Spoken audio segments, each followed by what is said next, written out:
Welcome to the finals of the 2012 Seiko European Championships. We are in for a treat, as this is the first time a final will be decided in a theater-style racing format, where the sailors must race in a contained lane. We'll have 3 races to determine the top 4, and then a grand final to determine our gold medalist. Conditions here are perfect in Lake Garda, Italy, with a sunny 15 knots as the fleet sets off for the first race. The Spanish and Brits have a good start, coming toward us while the Irish and Croatians head off on starboard. Both the Brits and the Spanish win the first cross to take the lead. On the next tack, the Danes in Boat 1 make a pass using their innovative tower trapezing technique. At the windward mark, it's the Brits holding their starboard tack, forcing the Danes to duck as the fleet rounds the windward mark very tightly. As the Brits and Spanish head upwind, the Spanish have found some magic on the near side and pull into a comfortable lead.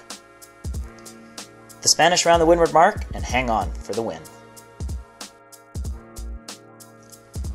After the first race, the Spanish have moved into first overall, while the Danes, our leaders heading into this final, have dropped all the way down to 4th. Youth World Champions James Peters and Ed Fitzgerald have moved up into 5th after that second place finish.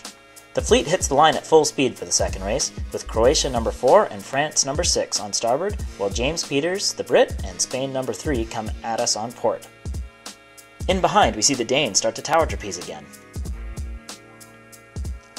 The Spanish tack and have to duck a whole bunch while the Danes try and catch up. The Spanish tack on the ley line and the French do the same right on their line. The rest of the fleet piles up while the French extend to take a solid lead around the mark. The French round the bottom marks with the lead, but behind them the action is very tight. The Spanish and Irish tangle at the go-left gate, with the Irish knocking Carlos off his boat, forcing a capsize. What a disaster for them as they're leading the regatta! We can see the spin pole of the Irish knock Carlos into the water as he tries to jibe. The French are still leading, but come under pressure from the Croatians. In the battle for the lead, the Croatians roll the French. They both jibe back toward the finish line, and it's so close. Oh, wow! Too close to call! In the virtual replay, we can see how close it is. Our GPS says the Croatians have it, a fantastic pass by them for the win. The Croatians move into the lead with that win, while the Spanish are knocked down to 3rd overall with their last place in that race. The points are very tight, as only the top 4 will move on to the grand final. On the bubble, we have the Spanish, the British, the French, and the Irish. It's a clean start with the French, Polish, and Croatians on starboard, with the rest of the fleet doing the port tack option. The French and Croatians now come back to the fleet without the right-of-way. If they can cross, they'll be in the lead.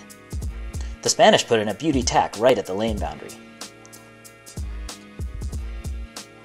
They come across most of the fleet, but are very tight on the ley line. The Spanish don't look like they're going to make it. Oh no, they don't! And they have to go behind everyone. Oh, they hit the mark as well. That's them out of the grand final.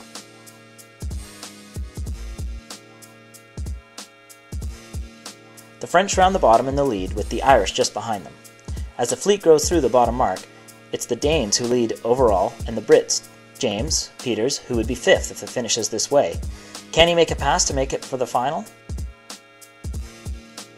The French take the win with the Irish in 2nd, but the Brits must pass one more boat. The Danes, Brits, and Poles all battle here. As they come out of their jibe, they shoot for the finish. It's James Peters, the Brit, emerging to take 3rd place in this race and qualifying for the grand final. In this winner-takes-all grand final, we have a clean start. The Croatians and French stay on starboard with the Danes and Brits using the port tack option.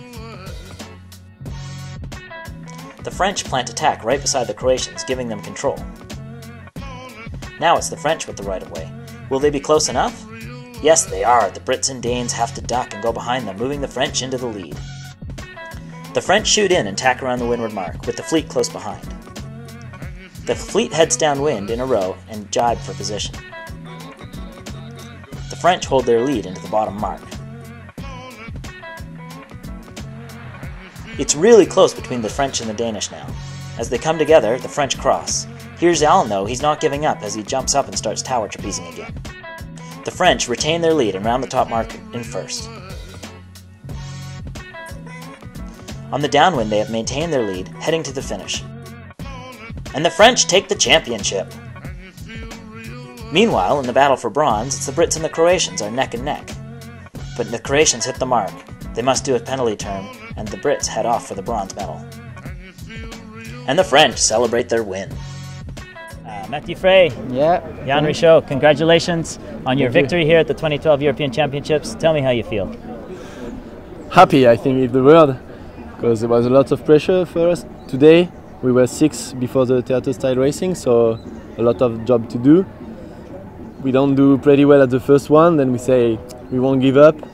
Second in the second race, and then first, and the job was done to be in the grand final.